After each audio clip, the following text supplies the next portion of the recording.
Assalomu alaykum ustozlar. Mana bugun ikkinchi darsimizni ham boshlab oldik. Kuzatib boring. Videoyim sizga albatta manfaatli bo'ladi. Xo'p, bugun biz siz bilan sanoq jismi haqida gaplashamiz. Sanoq jismidan boshlaymiz darsimizni.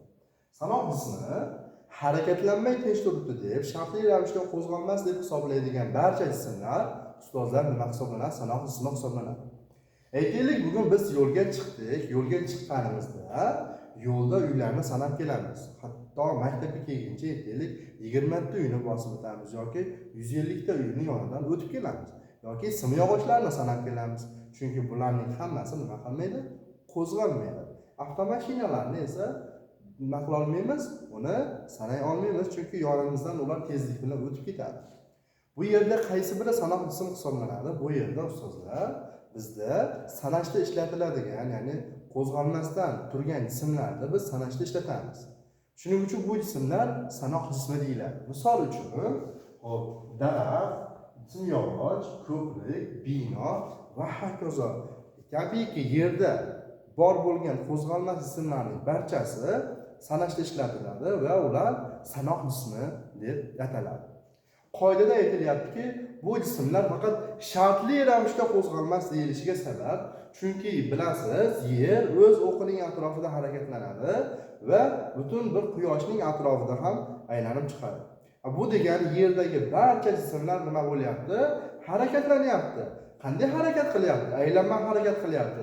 Demak, mana shu uylar, binolar ham quyoshning atrofida qanday trayektoriya chizadi? Aylanma harakat trayektoriyasini chizadi. Bundan ko'rinadiki, yer boshqa sayyoralar uchun harakatlanuvchi va yerdagi barcha jismlar ham harakatlanuvchi. Biz uchun yer uchun esa bu jismlar harakatlanmaydi. Shuning uchun bu jismlarga biz shart qo'yamiz, sen faqat yer uchun harakatlanmaysan. Lekin aslida biz bilan birgalikda quyoshning atrofini nima qilib chiqyapsan? Harakatlanib chiqyapsan deyiladi. Yoki bo'lmasam, avtobusda ketamiz, avtobusda biz nima qilamiz? To'xtab ketamiz. Turgan holatda ketamiz yoki o'tirgichga o'tirib olamiz. Biz avtobus uchun qo'zg'almas hisoblanamiz, lekin yerda kuzatib turgan odam uchun avtobusda harakatlanib ketyapmiz. Hozir deydi, ana odam avtobusda uchib o'tib ketdi deb aytib qo'yishadi-ku. Xuddi shunday. Demak, bu yerda sanoq jism deb mana shu daraxt, bino, uylar va hokazo qo'zg'almas jismlar borki, hammasini biz nima deb ataymiz? Sanoq jismi deb ataymiz. Demak, keyingi tushunchamiz so'zlar. Keyingi tushunchamiz.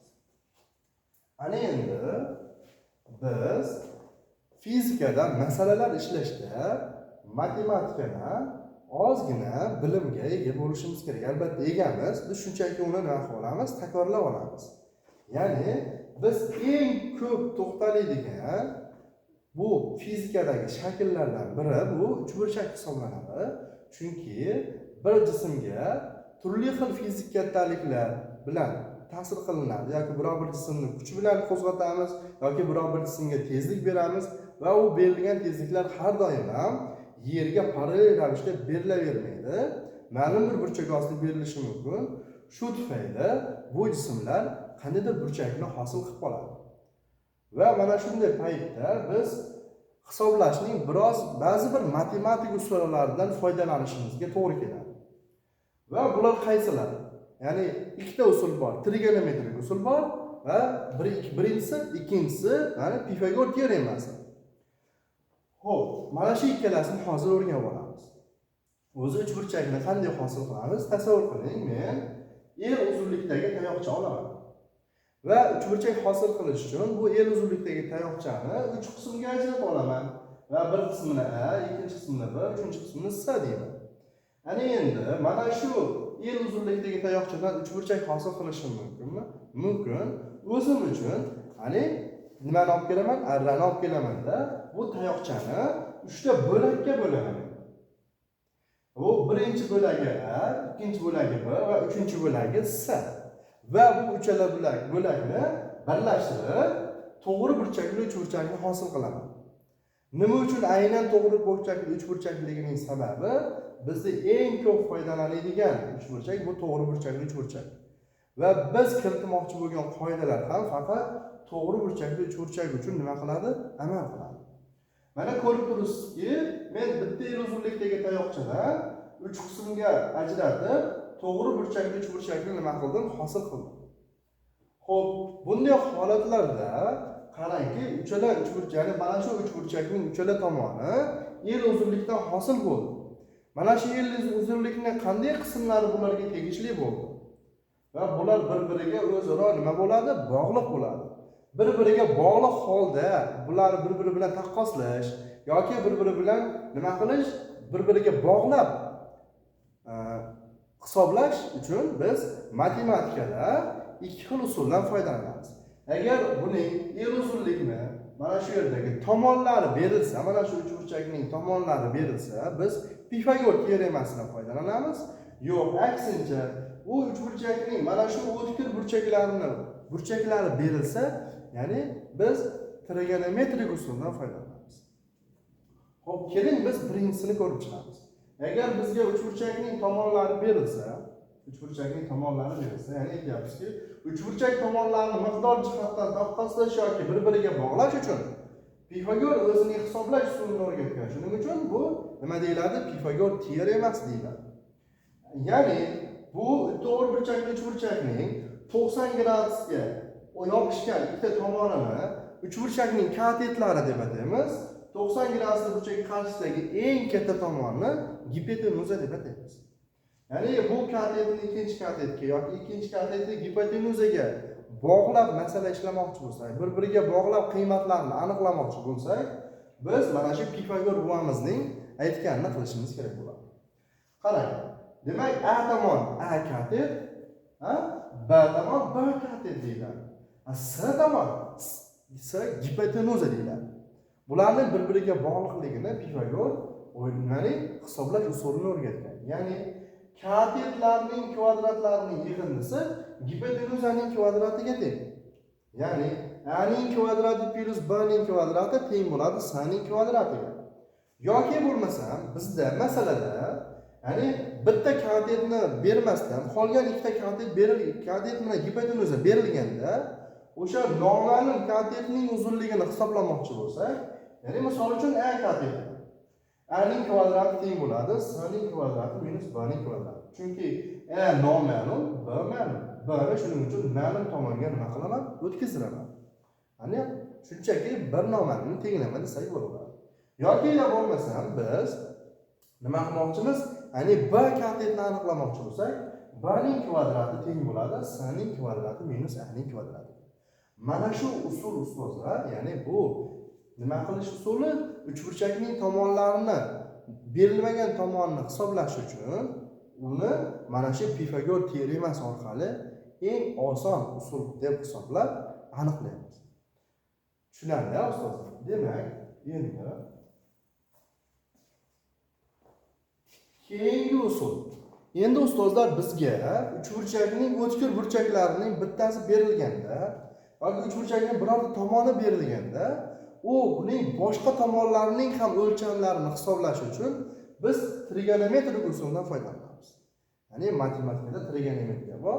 Ya'ni u ham tabiatni hisoblashning bitta usuli hisoblanadi. Ya'ni borliqni miqdoriy jihatdan hisoblash uchun bitta nima hisoblanadi? Usul hisoblanadi.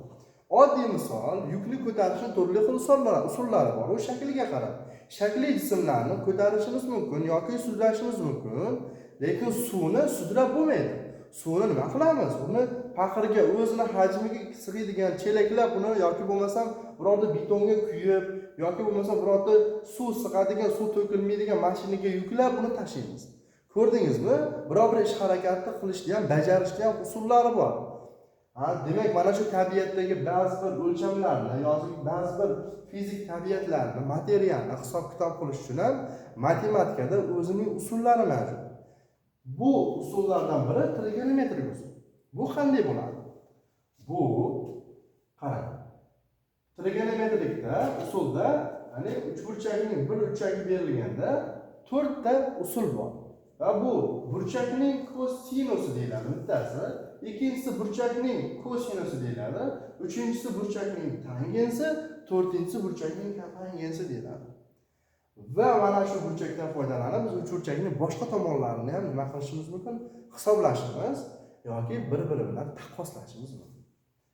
Endi qarangki, A tomonimizda katet deb ataymiz ekan, B tomonimizda ham katet deb nomlaganmiz. Va eng katta burchak qarshisidagi tomon gipotenuza deb ataladi. Demak, qaraymiz, bizga mana shu B tomonga yopishgan gipotenuza bilan B katet orasidagi burchak berilgan.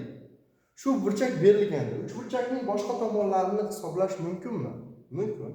Qaysi qoida orqali? Burchakning sinus qoidasi orqali. Hop, burchakning sinusi deb nimaga aytiladi? Burchakning sinusi deb sinus alfa barobar burchak qarshisidagi katetni gipotenuzaga nisbati nimani beradi? Shu burchakning sinusini beradi. Ya'ni katetni bo'lamiz demak gipotenuzaga. Xo'p, bu burchakning sinusi deyiladi. Ko'p to'xtalmayman. Endi ikkinchi usuli burchakning kosinusi. Burchakning kosinusi degani nima degani? Burchakning kosinusi degani shu burchakning kosinusi. Shu burchakning kosinusi deb shu burchakka yopishgan katetni gipotenuzaga nisbati burchak kosinusi deb ataladi. Mana katet bo'laman gipotenuza. Endi keyingisi burchakning tangensi. Burchakning tangensi qanday bo'ladi? Burchakning tangensida burchakning qarshidagi katetni shu burchakka yopishgan katetga nisbati burchakning katetini beradi. Va keyingisi burchakning kotangensi. Burchakning kotangensi nima? Burchakka yopishgan katetni burchak qarshidagi katetga nisbati ustozlar burchakning kotangensi deyiladi. Shunda bizda ikkita katet berilganda yoki bitta katet berilib, ikkinchi katet berilganda burchakning kotangensidan foydalanamiz. Burchak berilib, burchakning qarshidagi katet berilganda ikkinchi burchak, ya'ni ikkinchi katetni hisoblash uchun burchakning tangensidan ham foydalanishimiz mumkin. Yoki bo'lmasa, uch burchakning bitta tomoni berilganda gipotenuzani hisoblash uchun, ya'ni S tomonini hisoblash uchun biz yoki sinus qoidasidan yoki kosinus qoidasidan foydalanishimiz mumkin. Demak, bu matematik amallarni bajarishning usullari hisoblanadi. Albatta bu fizikada bizga juda ham ko'p foydalanamiz. Kerak bo'ladi. Buni yaxshilab tushunib, agar tushunish qiyin bo'lsa, yodlab olishingizni maslahat beraman. Va yodlab olsangiz, uni takrorlaganingiz sari sizda tushuncha, ko'nikma hosil bo'lishga boshlaydi. Demak, biz darsimizni davom ettiramiz. Endi sanoq sistemasi nima? Demak, darsimning 21-kunida o'z aslida gapirib o'tib ketgan edim, lekin ko'p ustozlar buni ko'ra olmagan. Shuning uchun men hozir yana bir bora qaytarib ketyapman. Sanoq sistemasi nima? Sistema nimaligini bilasizlar. Ma'lum bir ish harakatini bir nechta jismlar yordamida bajaradi. Ya'ni biror bir mexanik jismni ham sistema deb atasak bo'laveradi. Yoki bo'lmasa oddiygina ukol qiladigan sistema bor deymiz, bitta shlangdan, ignadan va bitta suv joylashgan idishdan iborat bo'ladi. Bular hammasi bitta sistema hisoblanadi. Endi qarangki, bizdagi sanoq sistemasi qanday bo'ladi? Demak, sanoqda ishlatilyapti. Xo'p, ketdik. Ularni nima narsalar tashkil qiladi? Sanoq sistemasini, sanoq jismi, unga bog'langan koordinatalar sistemasi va vaqtni o'lchuvchi asbob birgalikda sanoq sistemasini hosil qiladi. Endi qarang, suratga qaraymizda, bu bir ko'rishni tushunmaysiz, sizga men tushuntirib beraman. Bu chorraha deb qabul qiling. Ya'ni chorraha faqat bitta yo'ldan iborat va kelib o'ngga nima qilib ketyapti, burilib ketyapti. Bu faqat barchasi yer tekisligida joylashgan. Biri x o'qida, ikkinchisi y o'qida joylashgan. Mana shunday tekislik. Va mana shu tekislikni bu qismida binolar, ya'ni maktab va binolar joylashgan. Ya'ni avtomashina kelib, qarang ustozlar, avtomashinamiz kelib nima qilyapti? Avtomashinamiz kelib teskarisi qo'yib, orqasini ko'rsatish uchun qarang. Avtomashinamiz yurib, kelib, qarang, harakatlanib, bu tarafga nima qilyapti? Harakatlanib ketyapti. Ya'ni mana bu tarafga harakatlanyapti. Avtomashina yuryapti va bu tarafga harakatlanyapti. Ya'ni bu degani bu faqat yerning tekisligida hosil bo'lyapti.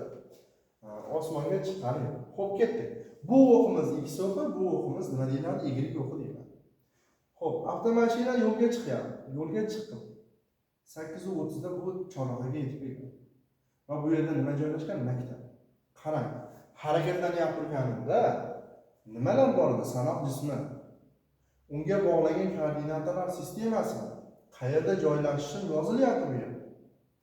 Va bu harakat mobaynida nima ketyapti? Vaqt. Demak, bularning barchasi sanoq sistemasini hosil qiladi. Demak, meni tushundingiz degan umiddaman. Sanoq sistemasini, sanoq jismi, unga bog'langan koordinatalar sistemasi va vaqtni o'lchaydigan asbob birgalikda sanoq sistemasini hosil qiladi. Mashina harakatlanganda uning koordinatasi hosil bo'lyapti. Qanday deganda, maktabda boshida edi, maktabda oxiriga yetdik. Uning koordinatasi haqida mana shu gapirilyapti. Xo'p, ketdik. Demak, sanoq sistemasini tushundik. Endi ustozlar masala yechadigan mavzularga yetib kelyapmiz. To'g'ri chiziqli harakat. Ya'ni to'g'ri chiziqli harakat yoki to'g'ri chiziqli tekis harakat. Demak, biz harakat turi bo'lgan birinchi mavzu tekis harakat haqida gaplashamiz. Birinchi to'g'ri chiziqli harakat nima? To'g'ri chiziqli harakat degani, o'z nomidan chizig'i to'g'ri bo'lsin. Demak, biz harakatlanganimizda nimani? Trayektoriyamiz faqat to'g'ri chiziqdan iborat bo'lsa, bunday harakat nima deyilar ekan? To'g'ri chiziqli harakat deyiladi. Yoki chizmada ko'radigan bo'lsak, buyum yoki aravacha A punktdan B punktga yetib kelganda, B punktga yetib kelishi uchun A punktdan B punktga yetib kelganda, uni qoldirgan chizig'i to'g'ri chiziqdan iborat bo'lsa, ustozlar, bu harakat to'g'ri chiziqli harakat deyiladi. Ana endi qanday harakat? Tekis harakat. Tekis harakat nima? Harakat ham tekis bo'ladimi? Harakat tekis bo'ladi. Faqat partani usti tekis bo'ladi, doskani usti tekis bo'ladi, steyshkamiz tekis bo'lsin yoki bo'lmasa ko'chamiz tekis bo'lsin deymiz. Harakatimiz ham tekis bo'ladi. Qanday bo'ladi tekis harakatning tekisligi? Tekis harakat degani bir xil vaqt oralig'ida, bir xil, ya'ni jism bir xil vaqt oralig'ida bir xil masofaga ko'chib borishiga bu nima deyiladi? Tekis harakat deyiladi. Qarangki, misol uchun har sekundda jismning ko'chish masofasi 1 metrga oshib boryapti. Har sekundda jismning harakati 1 sekundga nima qilib boryapti? Oshib boryapti. 1 sekund, ketdik. 1 sekund 1 metr. Yana 1 sekundda yana 1 metr. Yana 1 sekundda 1 metr. Va hokazo. Butun harakat davomida jismning birlik vaqt ichida ko'chish masofasi bir xilda ketyapti. Va bu avtomashinaning harakati nima hisoblanadi? Tekis hisoblanadi. Tabiatda tekis harakat qiluvchi jismlar yoki hodisalar, sistemalar mavjudmi? Juda ham ko'p. Bir nechtasini sizga sanab o'taman. Aytaylik, siz supermarketga bordingiz, supermarketingiz, ya'ni yuqori etajlari ham mavjud. Yuqori etajlarga hozir zamonaviy texnologiyalardan foydalanamiz. Qaysilar? Eskalatorlar. Eskalatorlarning harakati tekis, ya'ni tezligi nima bo'ladi? Bir xil bo'ladi. Agar u notekis harakatlanadigan bo'lsa, bu yerda nima qilib ketamiz? Yiqilib ketamiz. Yoki nimaga tushamiz? Metroga tushamiz. Metroga tushganimizda ham, ya'ni eskalator bo'ylab tushamiz. Chunki eskalator qanday harakat qiladi? Tekis harakat qiladi. Bir xil vaqtda bir xil masofaga nima qilib borasiz? Ko'chib borasiz. Yoki bo'lmasa soat ham qanday harakat qiladi? Tekis harakat qiladi. Demak, ustozlar, mana shu tekis harakat deyiladi. Endi to'g'ri chiziqli tekis harakat degani ikkalasini nima qilib qo'yamiz? Birlashtirib qo'yamiz. Trayektoriyasi to'g'ri chiziqdan iborat bo'lib, bir xil vaqt oralig'ida bir xil masofaga ko'chishiga qanday harakat deyiladi? To'g'ri chiziqli tekis harakat deyiladi. Tushunarli bo'ldi degan umiddaman. Ketdik, davom etamiz. Demak, tekis harakat shu.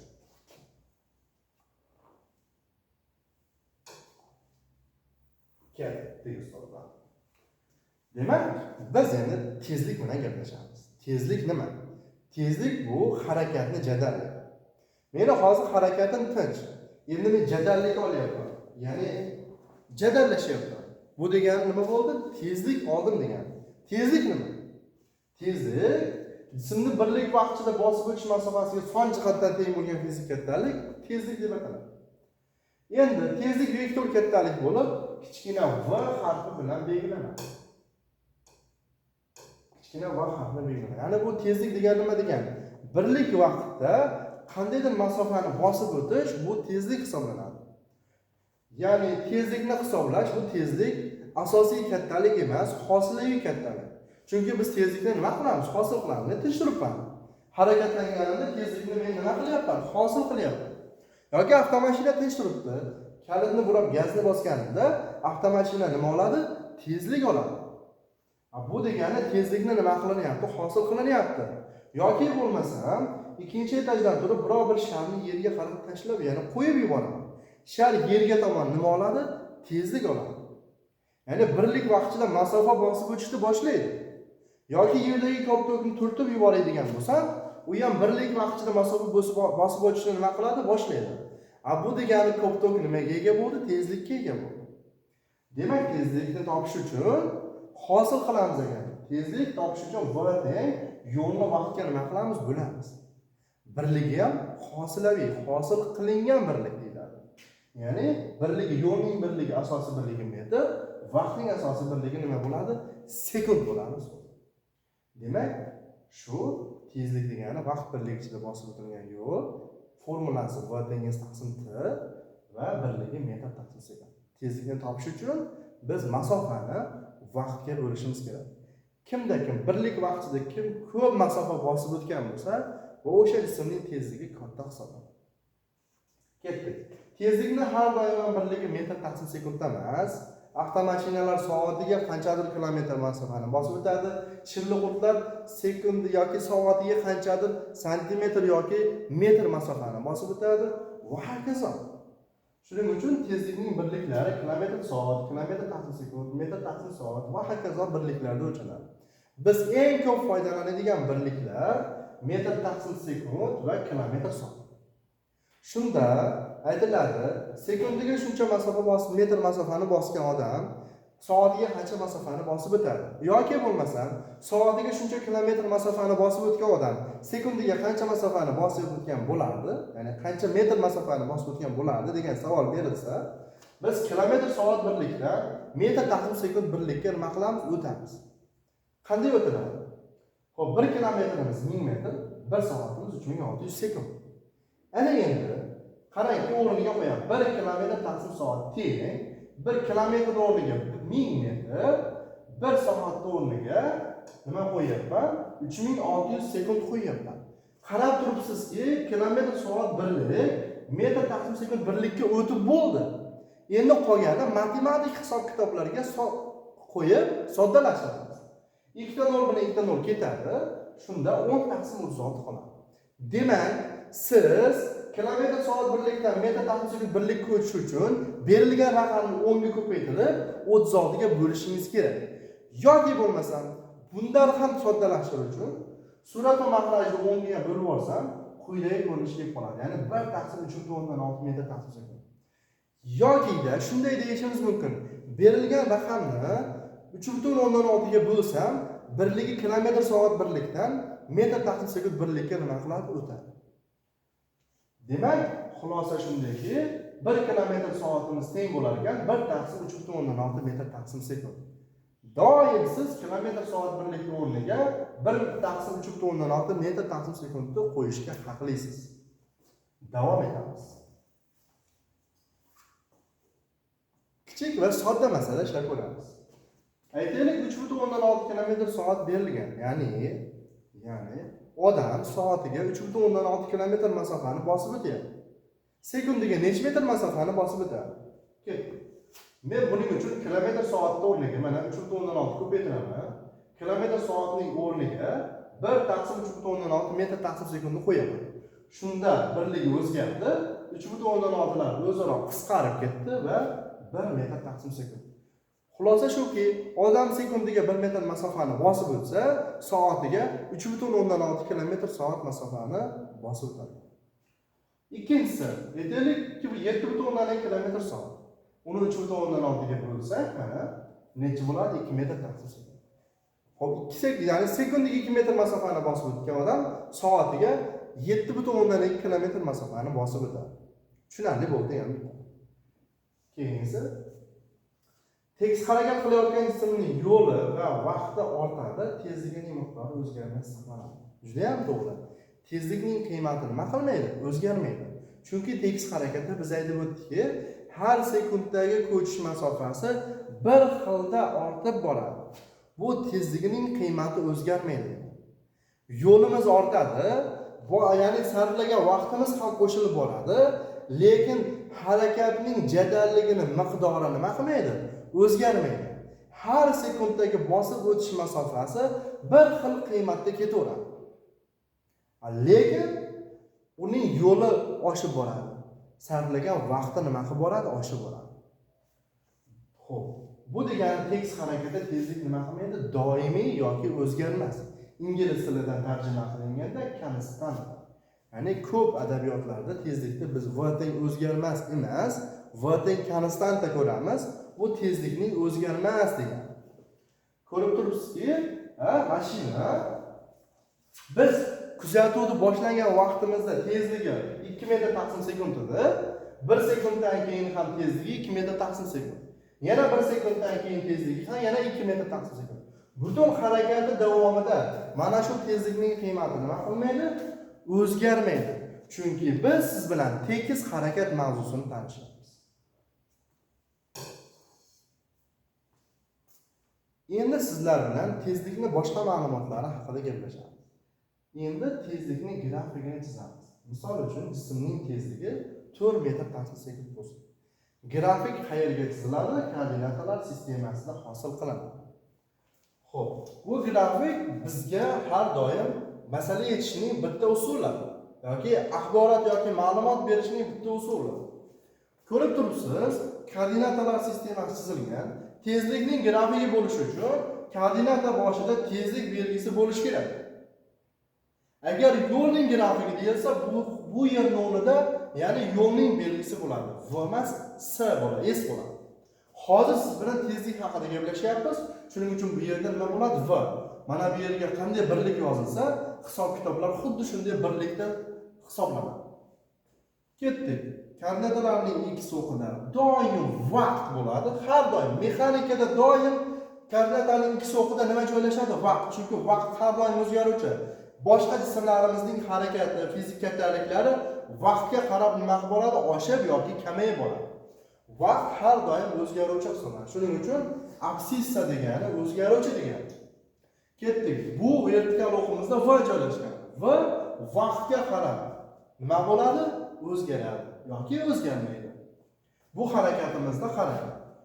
1 sekund, 0 sekundda qaraganimda jismning tezligi 4 ekan. Ya'ni men ko'rganimda jism sekundiga 4 metr masofani bosib ketyapti. Va men ko'rishni boshlaganimda vaqt ham 0 dan hisoblanadi. Mana vaqt 0. 0 betda tezligi 4. Agar 1 bo'lganda grafik bu yerdan chiqadi. Demak, tezligi 4 bo'lganligi uchun bu yerdan chiqadi. 1 sekundda tezligi ham 4. 2 sekunddagi tezligi ham, 3 sekunddagi va hokazo, 10 sekunddagi tezligi ham nimaga teng? 4 ga teng.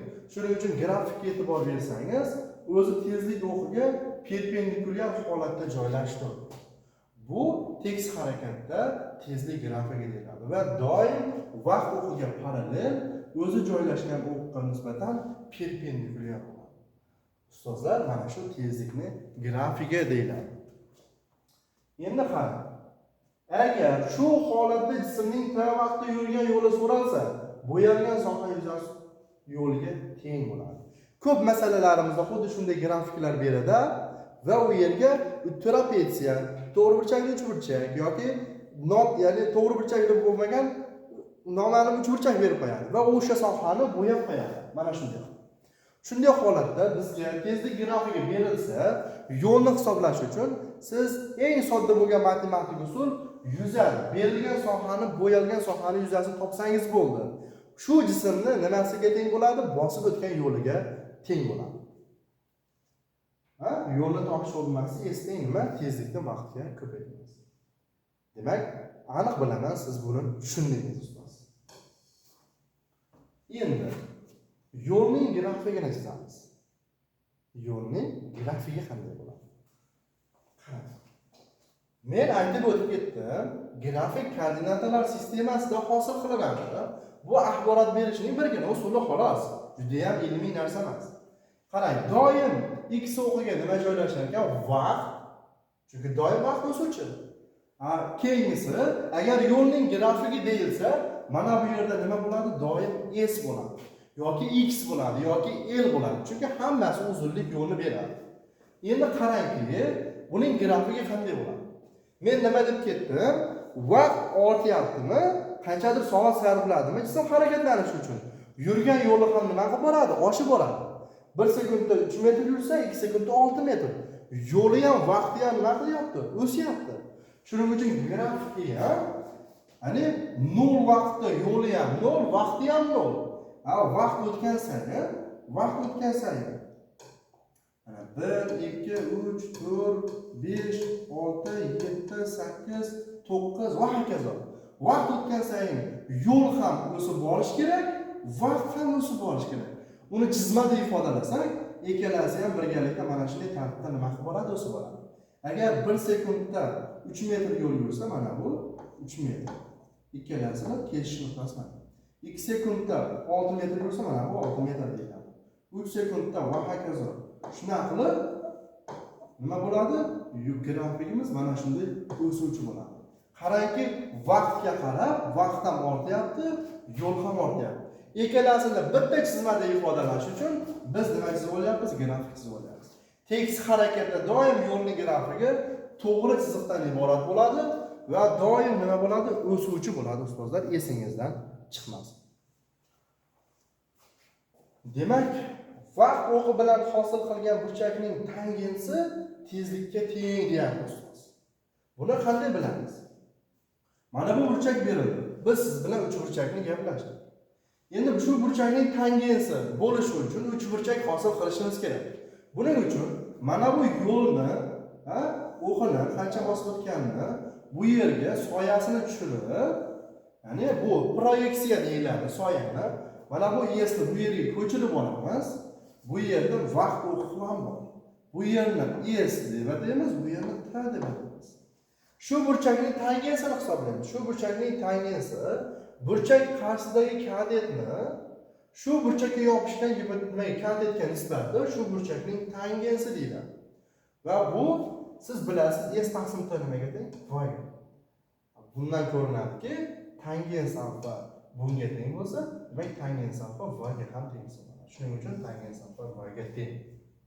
Agar bu harakat bir nechta bo'lsa-chi, ya'ni 1 va 2 bo'lsa, mana buning tezligi v1, uning tezligi v2, mana buning tezligi v3 bo'lsa, ustozlar tangensda burchak kattalashib borgan sari tangensning ham qiymati oshib boradi. Bu degani burchak qancha kattalashgan sari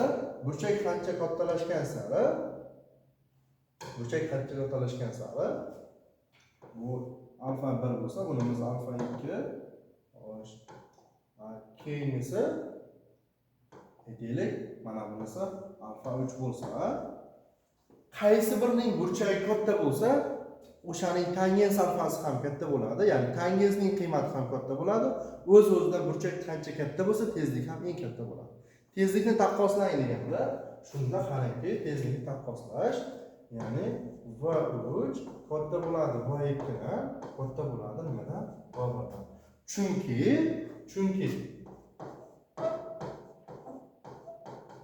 Chunki tangens alfa 3 katta tangens alfa 2 katta tangens alfa 1 dan.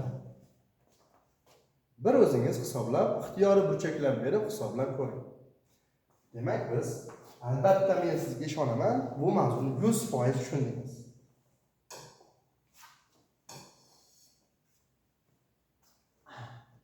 Endi biz koordinatamizda, jismning koordinatalarini aniqlang dedi yoki kinolarda aytib qoladi. Menga darhol koordinatasini ayting dedi. Qurolli kuchlarda yoki snaryadlar uchilayotib turganda, ya'ni bombardimon qilinayotib turganda jismning koordinatasini nima qiling? Ayting dedi, joylashtiring dedi. Hop, biz eng sodda koordinatani aniqlashni o'rganamiz. to'g'ri izohli x harakat tenglamasini hosil qilish degani bu koordinata. Xo'p, biz doim qaysi o'q bo'ylab harakatlanamiz? X o'qi bo'ylab harakatlanamiz. Va men shaxsan ustozlar uyimni nima deb hisoblayman? Koordinata boshi deb hisoblayman. Koordinata boshida musbat o'q tomon harakatlanish, ya'ni oldinga yurish deb hisoblayman. Manfiy o'q tomon harakatlanishni orqaga yurish deb hisoblayman. Va o'zim uchun uyimni koordinata boshi deb hisoblayman. Oldinga qarab yursam, meni x o'qida uyimdan joylashish masofam hosil bo'lishni boshlaydi.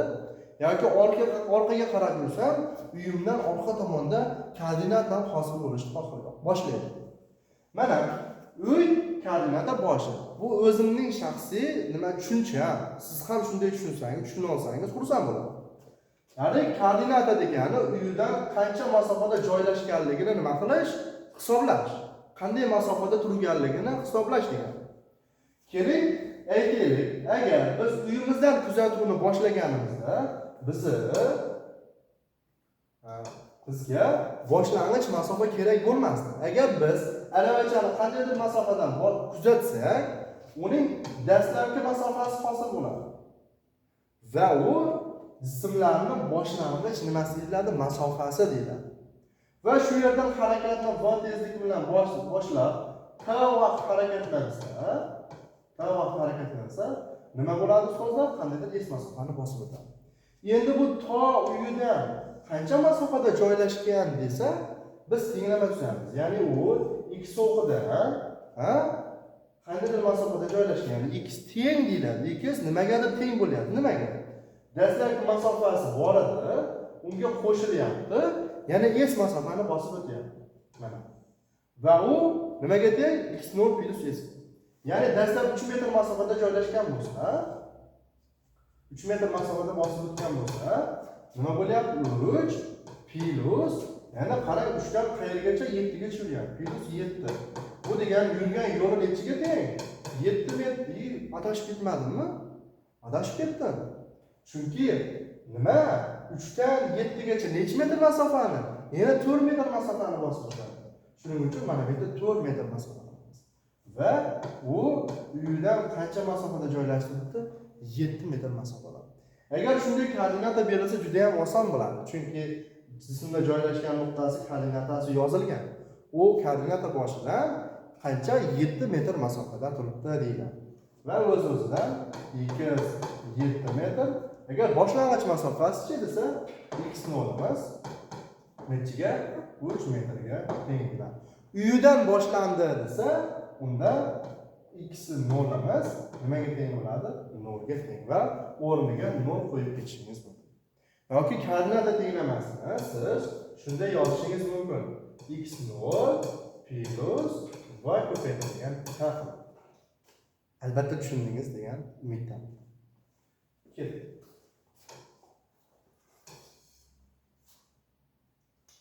Ana endi jism har doim ham oldinga qarab intilmaydi. Nima qilishi mumkin? Uyiga qaytib kelish ham mumkin. Unda qanday bo'ladi? Ya'ni u oldinga emas, qayerga? Orqaga harakatlansa, koordinatasi qanday aniqlanadi? Unda biz dastlabki masofamizdan bizni joylashgan masofamiz nima qilib boryapti? Qisqarib boryapti. Shuning uchun yurgan yo'limizni nima qilamiz? Ayirib qo'yamiz. x0 ga teng nuqtaga teng masofani bosib o'tsak, uyimizga yetib kelgan bo'lamiz. Va bizning koordinatamiz unda nimaga teng bo'lib qoladi? 0 ga teng deb bo'lib qoladi. Demak, nima ekan? Biror bir koordinatada joylashgan jism uyi tomon harakatlansa, koordinata boshi tomon harakatlansa, tenglamamiz x0 minus s bo'ladi. Agar uyidan uzoqlashsa, x0 plus s bo'ladi. Albatta tushundingiz. Demak, mana shu koordinata tenglamasini hosil qilish degani bo'ldi. Xo'p. Barchani tushundi degan umiddaman. Mana shu ikkinchi darsimiz bo'ladi ustozlar. Qo'shimcha savollar bo'lsa, lichkamga bemalol murojaat qilishingiz mumkin. Beminnat yordam beraman qo'limdan kelgancha. Barchaga rahmat.